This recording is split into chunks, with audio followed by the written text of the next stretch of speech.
Welcome to this episode of What's Crap on WhatsApp, the voice note show that investigates the crap shared in your WhatsApp groups. I'm Andisua May from podcasting company Volume. And I'm Taryn Corey from Africa Check, the continent's leading fact-checking organization. Today we've got a special episode lined up for you. We're taking a deep dive into claims about water in South Africa. Are South Africans using too much water, and is high consumption to be blamed for the water restrictions many of us experience? We also revisit some viral claims about water in the country and explain why they're still crap. So, Taryn, did you know this year South Africa enters its 16th year of load shedding? And for some, where there's power cuts, unreliable water supply is not far behind. That's right. Over the past few years, the Gauteng province has suffered increasing water interruptions, with more restrictions expected. And while water storage seems stable in other parts of the country, the government is always urging people to save water. March 2023 marked National Water Month in the country, with the Department of Water and Sanitation embarking on awareness campaigns to conserve and use water in a sustainable way. It was around this time when Water Minister Senzo Mchunu claimed in a TV interview that the water restrictions being experienced by many residents of Gauteng were a result of high water consumption. Take a listen to this. Too much consumption of water by people in Gauteng, up to 233 liters per person, far above the average of 173 worldwide. In Gauteng alone, they consume up to 300 liters a day. So we're using too much water. That's the claim. But it's not exactly accurate. Let's break it down. South Africa has 9 water management areas. These determine how water resources are used in specific regions. Rand Water supplies water to municipalities in the Vaal Water Management Area, which covers the provinces of Gauteng, the Free State, Northwest, and Mpumalanga. A Rand Water spokesperson told us that the average daily supply of water to municipalities in these provinces had increased from 4.3 billion litres to 4.9 billion litres since September 2022.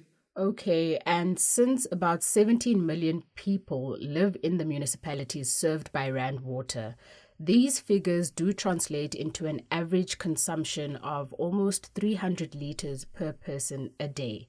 But this is for the entire Vaal Water Management Area, not just Gauteng, right? Exactly. But more than that, water use cannot simply be calculated by dividing the water supply by the number of people in a municipality. Such a calculation ignores water used by industry and the water lost through leaky old infrastructure. This means total individual consumption would be less than 300 litres per person per day. But how does this compare to the minister's figure of 173 litres for average global consumption? So this figure comes from a 2012 report for the Water Research Commission, an organization that coordinates water research in South Africa. It used data from the International Benchmarking Network on water use in about 150 countries to estimate the global average daily consumption in litres. But the network has cautioned against using its country averages to estimate a global average. Factors like varying climates, population sizes, and housing systems, even within a single country, make it difficult to accurately determine a global average of water per person. An expert told us he could not imagine anybody at any institution anywhere in the world had an accurate figure for global per capita water use estimation.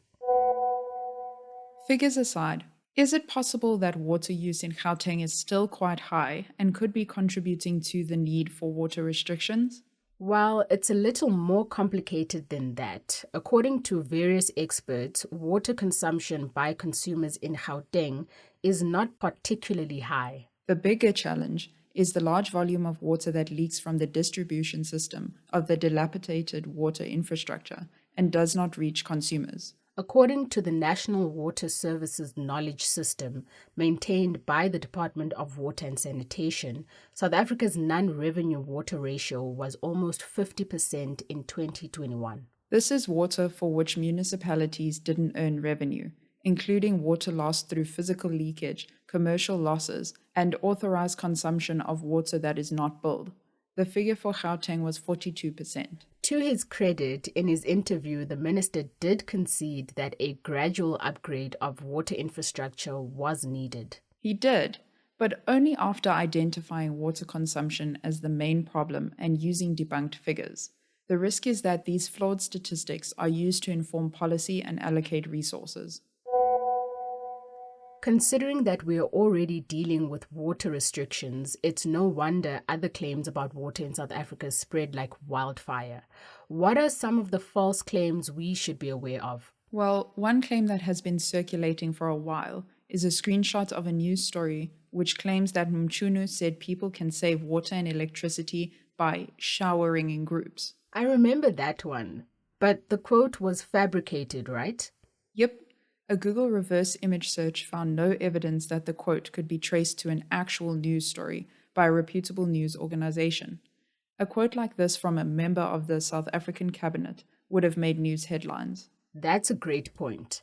When in doubt, do a quick Google search to check whether what you're sharing can be traced to a trustworthy source and is factual. We also fact-checked a claim warning readers about an outbreak of the dangerous disease typhoid in South Africa's water. It said people should boil all their water before drinking. Typhoid fever is a bacterial infection related to the Salmonella bacteria that enters the body in contaminated water and food. It can spread throughout the body, affecting many organs. A claim like this can quickly cause panic. Thankfully, it was false. The claim was an exact copy of a message that first appeared 9 months earlier and came from a misleading newspaper article. Claims about the outbreak of disease can play on our emotions, leaving us feeling scared or anxious. It's always best to take a step back and verify the information before sharing it with friends and family. That's all the time we have for today. Now you know what's crap and what's not. Your friends and family can sign up for our show over WhatsApp. The number is 082 709 3527. Make sure to save us as a contact in your phone and send us a message. You can find the show wherever you get your podcasts, from Apple to Spotify. If you listen there, you'll find show notes and a link to the fact checks. Remember that you can send us a WhatsApp message, a picture, video, link, or voice note that you need fact-checked. Just forward them to us on WhatsApp. Our theme song is composed by John Bartman. I'm Andisiweme. And I'm Taryn Corey. Bye for now.